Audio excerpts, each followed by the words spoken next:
আজকে স্বতঃস্ফূর্ত গণমিছিল হয়েছে। আমাদের সকলে সর্বাত্মকভাবে সাড়া দিয়েছেন।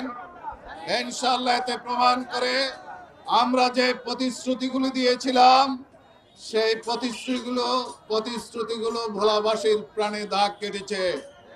এবং আমরা বলেছিলাম ভোলাতে আন্তর্জাতিক মানের হাসপাতাল করব, মেডিকেল কলেজ করব। আমরা যে মৌলিক দাবিগুলো বলেছিলাম, ভোলা বরিশাল সংযোগ সেতু করব এবং ভোলা নদী বাংলা থেকে ভোলাকে রক্ষা করার জন্য দেশি বিদেশি পরামর্শক দেশের সাথে বসে আমরা ইনশাআল্লাহ কার্যকরী সিদ্ধান্ত নেব। এবং আরেকটি প্রাণের দাবি ছিল ভোলাতে গ্যাস ভিত্তিক শিল্পনগরী গড়ে তুলবে ইনশাআল্লাহ।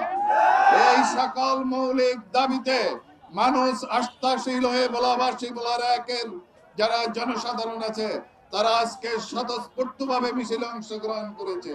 সকল সর্বস্তরের জনগণ প্রমাণ করেছে আজকে যে তারা আগামী 12 ফেব্রুয়ারির নির্বাচন একটি শান্তি সুন্দর নির্বাচন তারা চায়, যাতে স্বতঃস্ফূর্তভাবে তারা ভোট কেন্দ্র যে তাদের ভোট প্রয়োগ করতে পারে।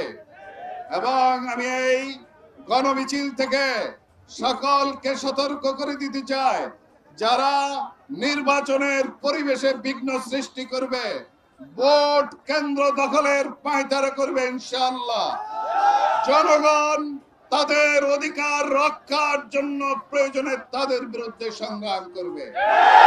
আজকে ভোলার জনগণ প্রস্তুত হয়ে আছে। যদি কোনো অনিয়ম হয় তাহলে ভোলার জনগণ এটাকে দাঁত ভাঙার জবাব দিবে 12 তারিখে।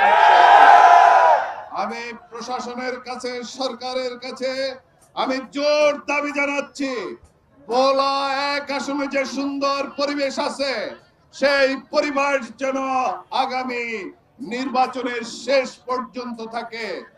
এবং যদি লেভেল প্লেইং ফিল্ড যদি বিঘ্ন সৃষ্টি হয়, ইনশাআল্লাহ আমরা সকল সর্বস্তরের জনসাধারণ নিয়ে আমরা প্রবল আন্দোলন গড়ে তুলব ইনশাআল্লাহ।